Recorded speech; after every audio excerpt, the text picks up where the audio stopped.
قرآن نے کیٹیگوریکل کہا یخش اللہ من عبادہ العلماء، بالکل ٹھیک، وہ لوگ عالم ہیں جن کے اندر خشیت الہی ہے۔ واہ واہ، افسوس یہ ہے کہ ہمارے اس معاصر دور میں علماء ہوں یا نام نہاد سکولرز، ٹھیک ہے، یوٹیوب کے میدان میں اپنے آپ کو بہت بڑا عالم کہنے والے ہوں، ٹھیک، یا سوشل ایپس کے اوپر تحریر و تقریر کا ایک بہت جم غفیر کریٹ کرنے والے، ان سب کا سب سے بڑا مسئلہ یہ ہے کہ یہ ظاہر الروایہ یعنی الفاظ کے قائلین، بالکل ایسے، ان کے الفاظ نہ دل کی دنیا کے اوپر کوئی اثر ڈالتے ہیں نہ ان کے الفاظ دل کی دنیا کو بدلتے ہیں۔ ڈاکٹر صاحب یہ بتائیے کہ آج ہم جس دوڑ میں ہیں وہ ہے یہ دنیا کا ظاہری علم ہے، اس کے پیچھے ہم سارا کچھ اپنے بچوں پہ لگا رہے ہیں، تو یہ فرمائیے کہ یہ علم حاصل کرنے سے یہ انسان کا تکبر ختم ہو جاتا ہے، میں مر جاتی ہے اس کی؟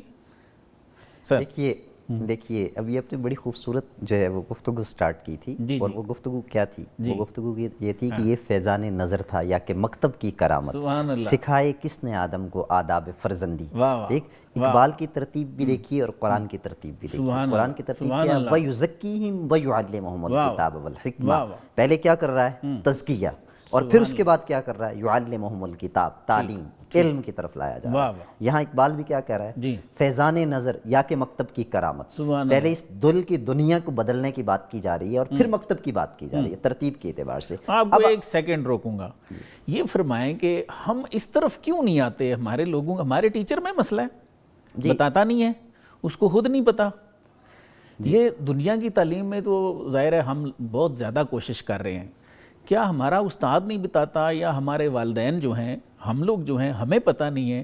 اس طرف تو ہم بالکل نہیں توجہ کر رہے۔ میں اگر معاصر جو ہے وہ دور کو سامنے رکھ کے آپ کو آنسر کرنا چاہوں تو دو لفظوں میں یہ ہے، ہمارے ہاں ایجوکیشن فار اکانومی کانسیپٹ، بالکل ٹھیک ہے، ہم نے تعلیم کو یا علم کو جو ہے وہ بزنس بنا دیا ہے۔ حالانکہ اگر آپ تھوڑا سا پیچھے جائیں، ان لوگوں کے علم کا کیا عالم تھا؟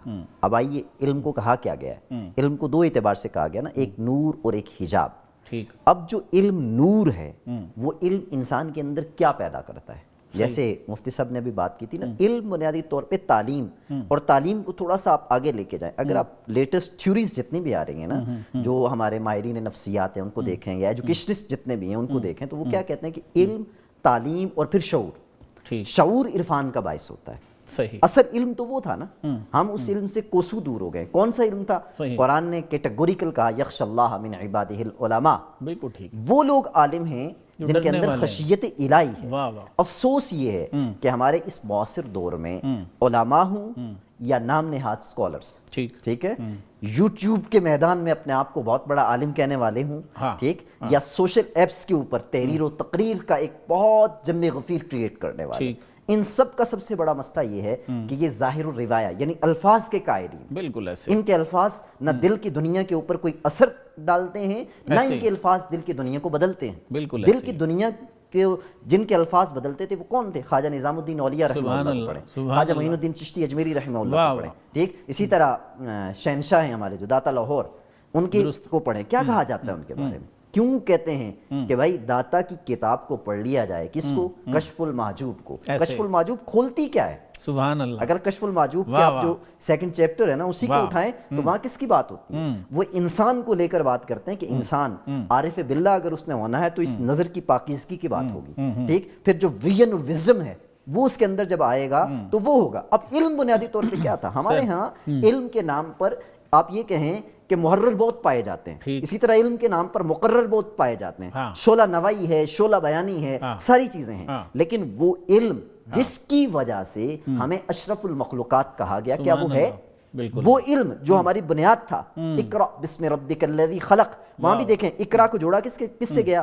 بسم ربک الذی خلق، گویا کہ عرفان خداوندی۔ اس سے آگے آپ بات کریں تصور علم اسلام نے کیا دیا ہے؟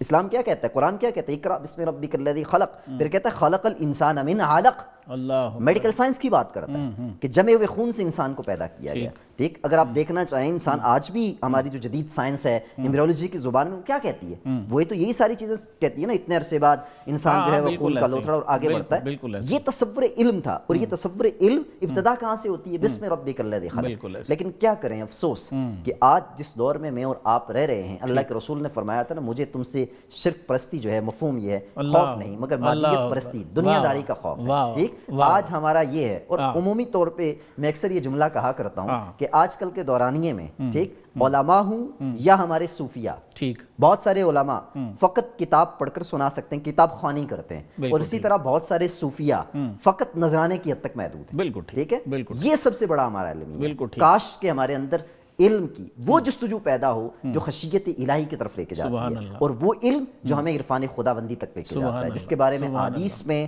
اور بالخصوص صحابہ کرام کی زندگیوں میں اگر آپ دیکھنا چاہیں, حضرت عمر بن عبدالعزیز کے زمانے کے بعد اب آ جائیں, جب قرآن مجید کے حوالے سے کام ہونا شروع ہوا, ایکسیجز کی بات ہونا شروع ہوئی, ایون دین کہ جو ہمارا قرآن ہے اس کی کمپائلیشن کی بات ہونا شروع ہوئی, تو قرآن کمیٹی کے چیئرمین جو ہے وہ کیا کہتے ہیں, ایک چھوٹا سا انہوں نے اشارہ کیا تھا کہ 2 نسخے لازماً ہونا چاہیے, اور ایک صحابی کے پاس صرف ایک نسخہ تھا, گو کہ ان کی قدر و منزلت کیا تھی, لیکن اللہ رب العزت نے میرا دل کھول دیا اور مجھے وہ علم عنایت کر دیا جس کی وجہ سے قرآن کو میں کمپائل کر سکا, اور آج ہم بنیادی طور پہ اسی قرآن کی بنیاد پر کہاں سے کہاں نکل رہے ہیں. تو کہنا یہ مقصود ہے کہ جس طرح مفتی صاحب نے بیان کیا نا کہ فیضان نظر, اس میں کوئی دو رائے نہیں ہے, اصل بات وہی ہے, بشرطے کہ آپ کے اندر وہ جستجو ہو اور آپ کو دل بینا مل جائے, جس کے بارے میں کہا جاتا ہے نا کہ دل بینا بھی کر خدا سے طلب, آنکھ کا نور دل کا نور, بالکل ٹھیک. اور یہی کہا تھا کہ گزر جا عقل سے آگے کہ یہ نور چراغ راہ ہے منزل نہیں.